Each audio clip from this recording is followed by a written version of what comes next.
Hi everyone, and welcome to YCamp. My name is Jenny, and I'm here today at beautiful John Island Camp, and I'm here again for another cooking video. We're going to do some more campfire baking in our couple videos of campfire baking. Before we get started, we're just going to do a bit of a land acknowledgement, acknowledging those who have been here for an extended period of time. So we, on John Island, are in the traditional territory of the Anishinaabe people, particularly the Ojibwe, Odawa, and Chippewa people. And they've cared for the land that we are now on for thousands of years.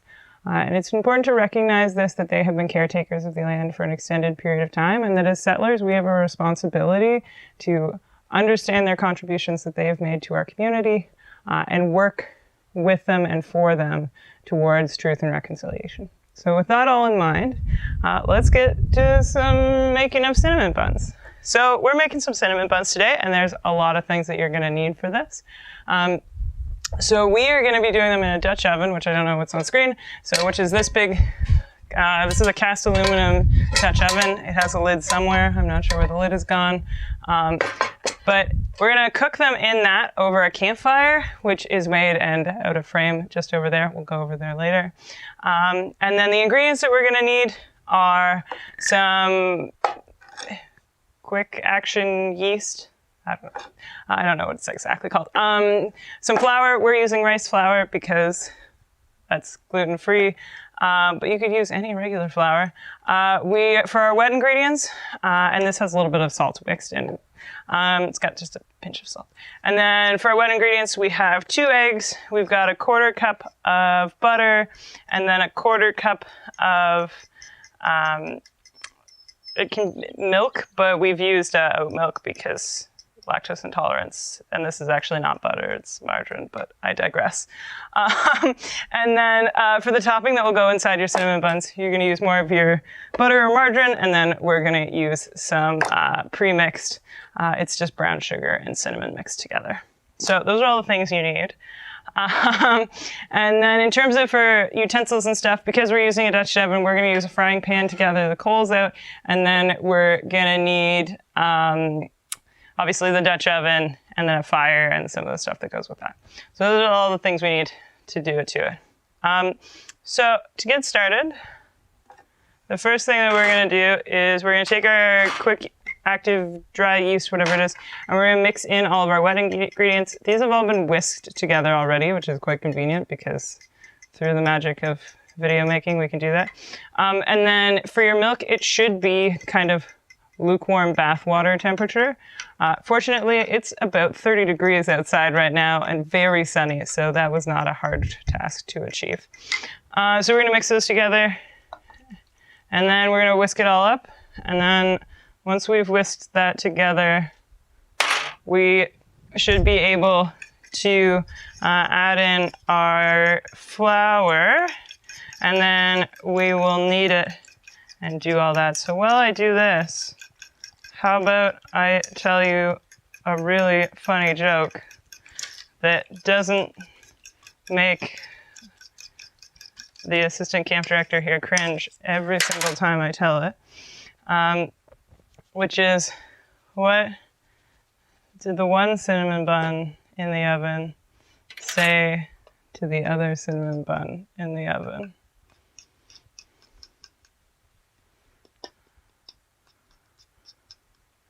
Nothing, because they're cinnamon buns.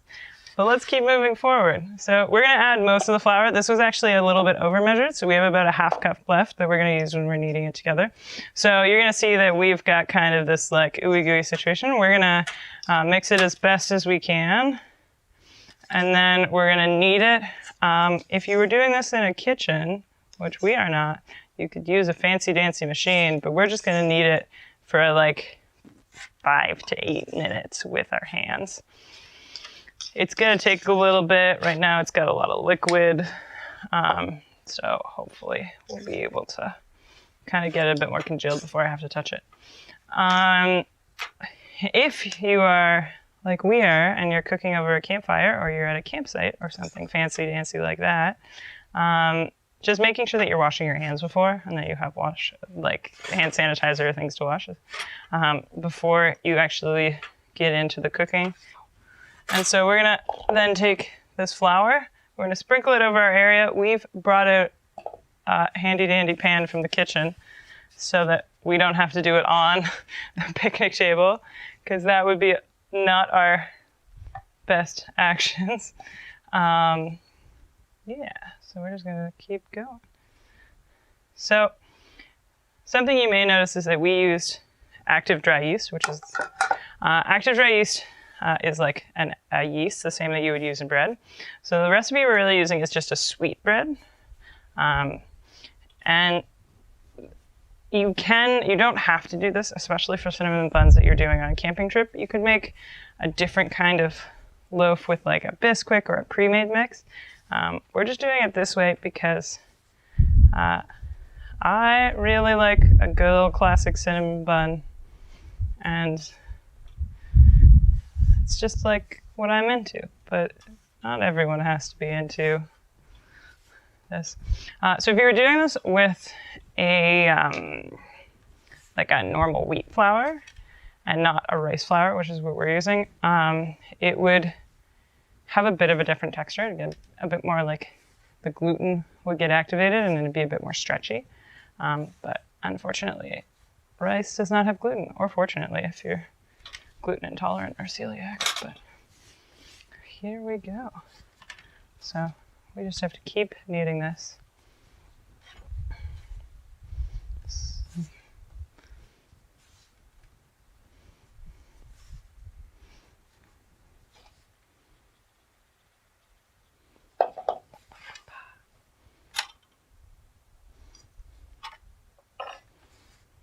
So yeah, this is kind of what our ball of dough looks like. It's just, really at this point, just a sweet egg dough.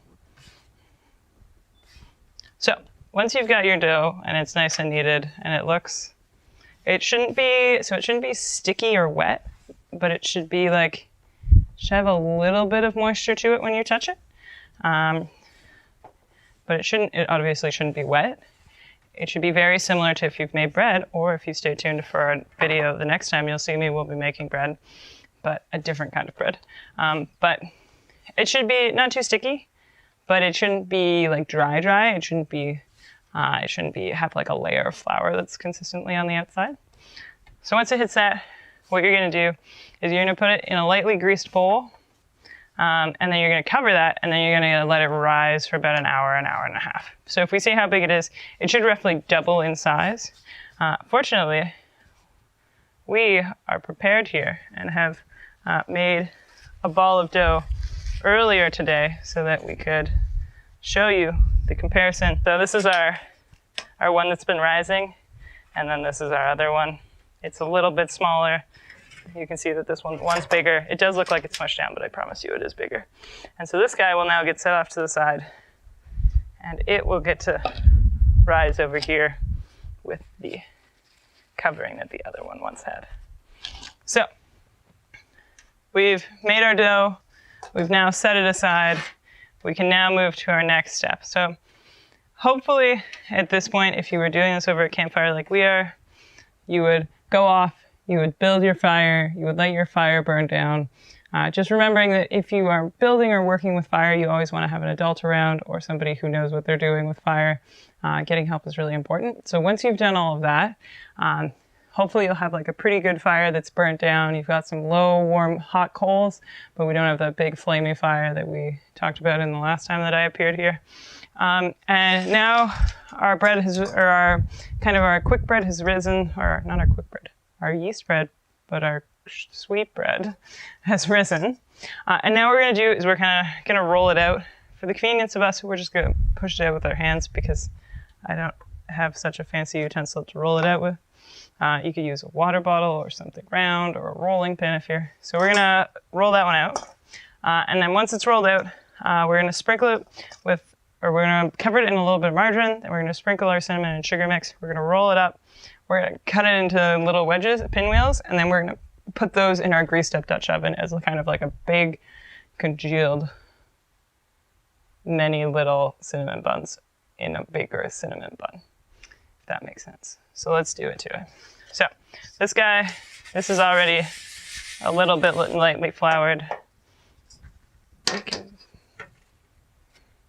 Because we've used rice flour, it's a bit crumbly, but that's okay. It will all be the same eventually.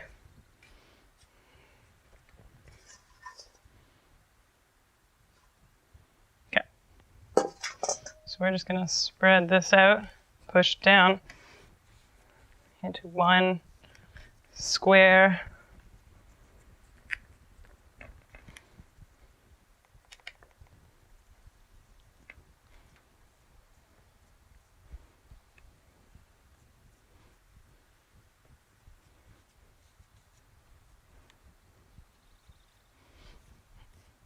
Rolling this is going to be fun because it's kind of sticky. Okay, so we've done this part. Now we're going to take our margarine or butter or whatever you've got going on, and we're going to slather that on just up and down so there's lots of it.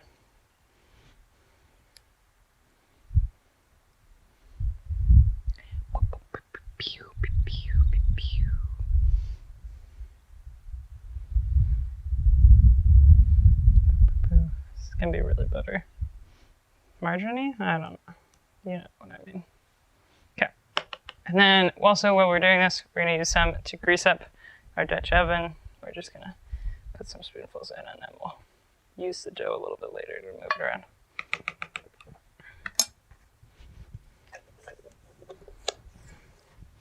Then we're going to take our cinnamon and sugar mixture, and we're going to sprinkle it all over on top. We're going to get like a nice thick coating. For a dough, we want it to be like we're talking not super thick, but not super thin. With the rice flour, it's not going to do a whole lot in the oven. So in knowing that, it's a little bit key. As you do your cinnamon and sugar mix, you might want to put in raisins or things like that. Please follow your heart. I don't really love raisins, so they're not in here. But if you loved raisins, I would respect that and suggest that you put raisins in, because some folks think they're delicious.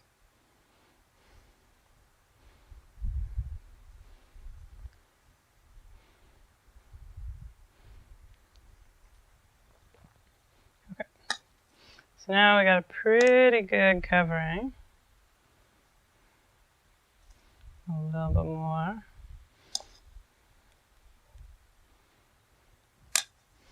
So we're now going to roll them, which is going to be a bit tricky because these are made with rice flour and not with regular flour. What we're going to do is we're going to try and roll them up into like a little tube, and then we're going to cut those into slices and toss them in our Dutch. Well, not toss them because then they would fall apart and that would be awful. But we're going to like slice them up, and then we're going to place them gently in our Dutch oven, and then we're going to go and set our Dutch oven up so we can have it cook. And then while it cooks, we will make some stuff for the glaze on top, which is, so as we're rolling them, just gonna gently roll them over, making sure that we're not losing any of our dough or having holes in it. If you roll it a little bit too thin, you might end up with some holes in it. That's okay. Just push them back together. In the end, they'll all be together in the pan, and you don't have to worry too much about that.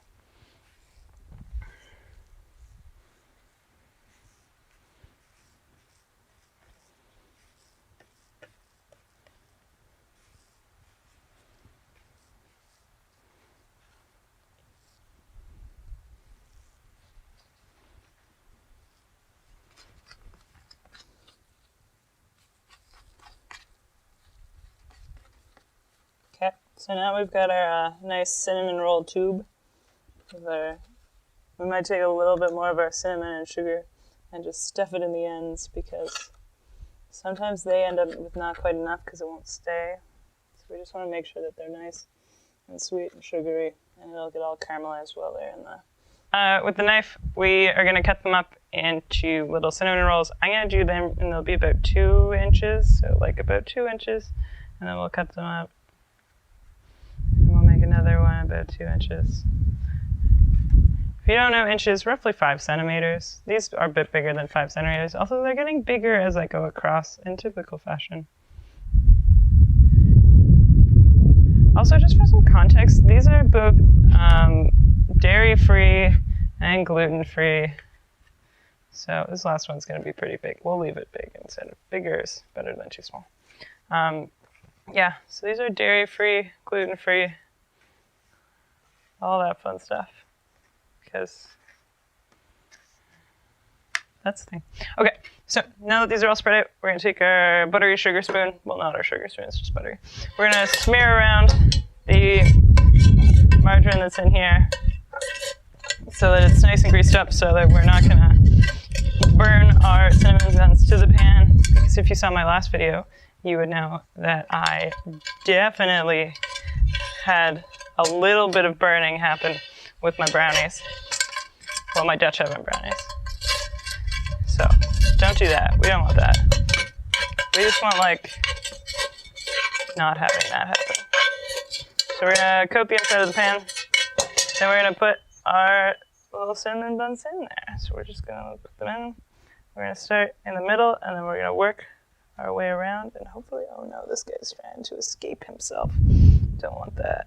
We'll just push them together. And then when they're done, we'll pull them all apart as individual ones, but they're kind of separated and together. So we'll give them a little bit of space, but just because we want them to all cook. Ooh, you're making a break for it too. No, not today. And we don't have too many, so these aren't even going to fill the Dutch oven. So these are all tucked in. We'll give you a little look at what it looks like. We're going to keep them away from the edges because the edges get super hot. And we don't really want to burn the edges of these guys. And then we're going to go get them set up in the Dutch oven. And we'll see how they do. Okay, so once you have your Dutch oven full of your cinnamon buns, your pan's buttered, you've made your cinnamon buns, we're going to quickly put the Dutch oven in the fire. What we have to do is we have to use some sort of utensil. We're using an old frying pan to just scoop out some of the coals and put them on top. And then the rest of them will go around it, so hopefully it'll get kind of like an all-around oven effect. If you're a little bit younger or you've never done this before, I would strongly recommend that if you're using a Dutch oven, you get some help from an adult. Because that will make it safer. So then we're going to take our Dutch oven, we're going to gently place it in our fire. We've made a little cooking fire. And then we're going to pour our coals and the sand on top. Try and break them up a little bit. So it's a nice breezy hot day. So the stuff is just going to cook pretty quick. So once you're done baking in the Dutch oven, you can take your guys out once they're cool enough. These guys are fortunately relatively cool. They're a little bit charred on the bottom, but they're really actually not that bad. They're not sticking, which is a really good sign because usually they stick and it's like a baked good bloodbath. So when you mix together your glaze, we're just using a simple one that's icing sugar and oat milk, but you can use one that's a bit more complex and more like a buttercream icing or like a buttercream cream cheese icing. But all we're doing is this, and then all you have to do from there is just you're just going to glaze it, so you're just going to drizzle it on to onto your cinnamon buns. So we've done that. That's literally the process from start to finish of making these buns. If you want to see more content like this, or you want to share how this goes for you if you make these, you can follow us. Hello, Bandit. Bandit is one of our camp dogs. No, you are not welcome to this. You can follow our YCamp platform. Have a great day. Bye.